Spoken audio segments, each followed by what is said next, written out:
2026-yil elektrika narxlarini hozir sizlarga aytib o'taman. Hammaga assalomu alaykum do'stlar. Siz elektrika kanalidasiz. Ismim Ilhom. Tinglab tomosha qilinglar. Xo'p, elektrika narxlari 2026-yil shkaturkasiz devor uchun 80 mingdan boshlanyapti. 80 mingdan ketyapti. Agar shtraba qilinsa, shtrabada 100 ming so'mdan ketyapti. Shtraba plus gofra bo'ladigan bo'lsa 110 ming, 120 ming shu atrofda.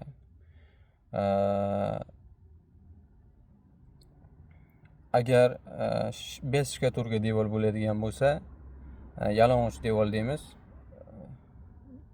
Bez shtrableniya gofrasi bilan ham 100 ming so'm shu atrofda ketyapti. Xo'p, ishga nimalar kiradi? Kabel tortamiz. Shkaturkadan keyin kelib podrezatniklarni o'rnatamiz, shit teramiz, rezistka включательlarni o'rnatamiz. 80 ming, o'sha 80 mingning ichiga mana shu ishlar kiradi. То есть rezistka включательni o'rnatamiz, podrezatniklarni o'rnatamiz, shitlarni terib beramiz, svetni первоначальный подключение qilib yoqib beramiz. Bo'ldi. Undan keyingi ishlarni hammasi отдельный hisob-kitob. То есть galogen o'rnatish, подсветка metrajniy lenta o'rnatish, yoki lustra terish va boshqa ishlarni hammasi отдельный hisob-kitobda ishlaymiz. Xo'p, montajimiz narxi qanaqa montaj qilinishga qaraydimi degan savolga javob beraman. Men uni ishlamayman, to'g'risi. Kimdir shunaqa ishlashi mumkin, kimdir pagonometrga, kimdir nimaga ishlaykan. Yo'q, men uni ishlamayman. Biz mana shunday kabelni tortamiz, avtomatlarni o'rnatamiz, reskurchatlarni o'rnatamiz, chiqamiz, ishimizni tugatib ketamiz. Bo'ldi, shu bilan bo'ldi, boshqa narsaga ishlamaymiz. Xo'p, shu yerda ozroq tushunmovchilik bo'lib qoldi. Montajning narxi kabelni qanaqa qilinishiga, montaj qanaqa qilinishiga farq qiladimi debdilar. Yo'q aka, montajimiz farq qilmaydi. Korobkalimi, 5 korobkalimi, kub avtomatlimi, farq qilmaydi. O'sha narx o'sha narxda ketaveradi. Umni dommi farqi yo'q, hammasi o'sha narxda ketaveradi. Prosta hamma narsa tochkaga hisoblanadi. Bo'ldi shu. Xo'p, tochka nima desa, tochka bitta rezetka, bitta tochka. Xot edi ikkitali rezetka bo'lsa, qizig'i yo'q, bitta tochka. Xo'p, internet uchun tushiriladigan kabelimiz bitta tochka. Включатель bir kantaligi bir tochka. Ikkita kantali ikkita tochka, uchta kantali uchta tochka. Отдельно uchta qo'yilsa ham bitta tochka. Bitta uchtali qo'yilsa ham bitta tochka, uchta tochka. Xo'p. Yana nima bizda tochkaga kiradi? Tochkaga yana avtomatga keladigan, mana shitga borgan gruppa kabellarni har birini tochkaga hisoblayman. To есть shitni terilishi o'shani hisobidan kelib chiqaman. Xo'p, tochkaga kiradigan mana hamma narsani aytdim. Rezetka svet kirmaydi. Svet bitta svetni yoqib berish bizning bo'ynimizda первоначальный qilib. Undan keyingi uстановка, to есть galogen, bitta xonada 20 ta galogen bitta tochkadan yonadigan bo'lsa, biza o'sha boshini yoqib berishni bilamiz. Undan keyingisi o'sha отдельный hisob-kitob bo'ladi. Har biriga 10 ming so'mdan teshilgan bo'lsa, agar teshilmagan bo'lsa, 15 ming, 20 ming doговорga qarab kelishamiz.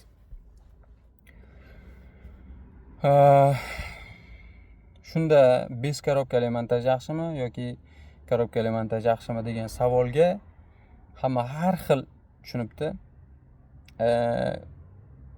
Menga qolsa akalar bez korobka montaj yaxshi. Nima uchun degan joyida ishlashga qulay. Keyin ko'rinishi ancha chiroyli bo'ladi. U yerda remont qilganda ham bitta korobka u yerda buydan buzib turmaydi. Xo'p, korobkali montaj nimasi yomon deyiladigan bo'lsa, korobkali montaj yomon emas. U ham zo'r. Prosta men anchadan beri korobkali montaj qilmay qo'yganman. Bo'lsa qilaveraman, farqi yo'q. Uyni egasini jilanasiga qarab, xohishiga qarab qilib beraveramiz. Qizig'i yo'q bu narsani. Agar o'sha uyni egasi işte tushunib turib, menga unaqa emas, mana bunaqa qilib bering deydigan bo'lsa, undan ham qaytmaymiz. Lekin menga qoladigan bo'lsa, bez korobka montaj yaxshi. Gruppalarni bo'lishga yaxshi. Keyin endi meni ishlaydigan stilimda korobkali montajga qaraganda bez korobka montajga kamroq kabel ketadi. Men ishlayotgan stilimda. Chunki ketma-ket olib ketganimning hisobiga shunday bo'ladi. U ketma-ket olib ketiladigan riskalar boshdagi nagruzka tushib qolmaydimi deyishlaringiz mumkin, to'g'ri. U narsani uyni egasi bilan, o'sha joyni egasi bilan oldindan kelishib olingan holda bo'ladi. To есть aytiladi hamma narsa, aka, mana bu riskga, mana bu riskga, mana bu riskga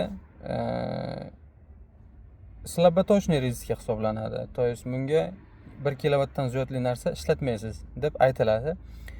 Agar uyni egasi o'sha joyda o'sha riskalarning orasiga 1 kilovatdan ziyod 2 kilovat, 2,5 kilovatlik narsa ishlatadigan bo'lsa, o'sha unga отдельный kabel tortib yuboramiz.